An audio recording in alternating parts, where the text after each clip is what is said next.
Jusqu'au 24 septembre, le musée Luigi Mallet de Tronero, dans le département de Cuneo, présente une exposition de haut niveau consacrée à l'œuvre du graveur Xavier Demaître.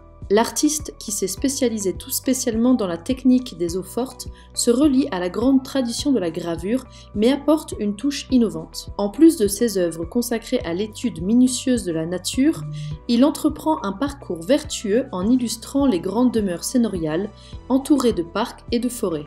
Une exposition à ne pas manquer pour les nombreux aspects singuliers qu'elle offre. C'est une petite partie de ma vie, parce que c'est un quart de mon travail. J'en ai fait plus ou moins, j'ai réalisé 300 gravures dans ma vie. Maintenant, j'ai un peu arrêté à cause des yeux, mais en tout cas, ce qui me plaît le plus, c'est que j'ai quand même quelqu'un qui reconnaît mon travail, très compliqué, et je pense assez joli pour quelqu'un, et qui représente surtout des domaines, et puis ça représente des arbres aussi, et des animaux. Et avec ça, j'ai rendu ma vie d'une manière assez agréable. Merci.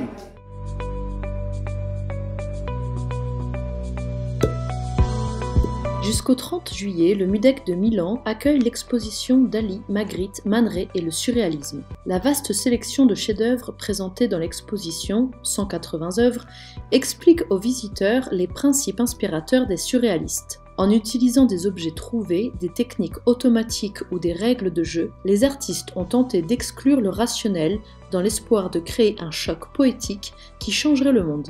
Une attention particulière est accordée à l'exploration des thèmes fondamentaux de la recherche surréaliste, rêve et réalité, psyché, amour et désir, nouveaux modèles de beauté. À travers des œuvres, des publications et des documents historiques, l'exposition offre au public une vision à 360 degrés de l'univers surréaliste.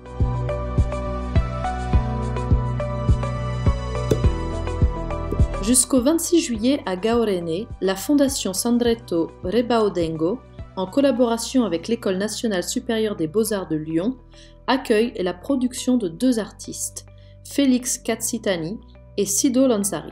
Le thème central de l'œuvre de Félix Katsitani est l'enquête autour du rapport entre l'art culinaire et la sexualité, à travers l'analyse des codes traditionnels et leur implication. Sido Lansari, quant à lui, étudie des questions liées à l'identité, au genre et à la sexualité, en explorant l'héritage linguistique ou artisanal à travers des productions comme la broderie, la photographie et la vidéo, dans le but de construire une réflexion et une mémoire individuelle.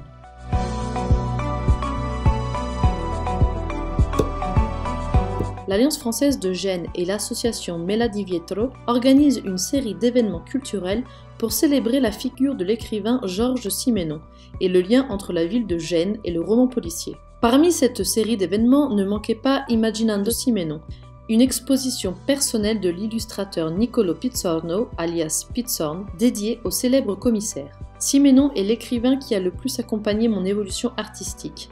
Ses livres ont toujours été une source d'inspiration pour les images que je crée. J'ai toujours été fascinée par la façon dont il capture les aspects cachés de l'âme humaine, rendant extraordinaires même les expériences les plus misérables.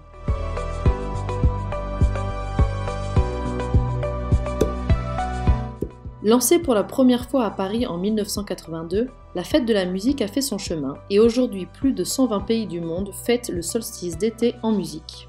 L'objectif est identique pour tous.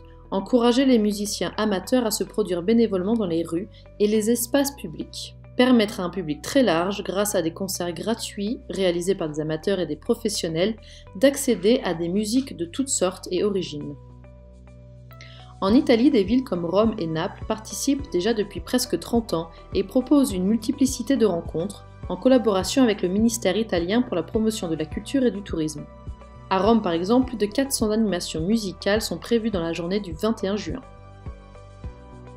Et pour conclure, n'oublions pas parmi les nombreuses manifestations estivales le 14 juillet, fête nationale française, célébrée en Italie aussi par les institutions françaises, les alliances et les francophiles.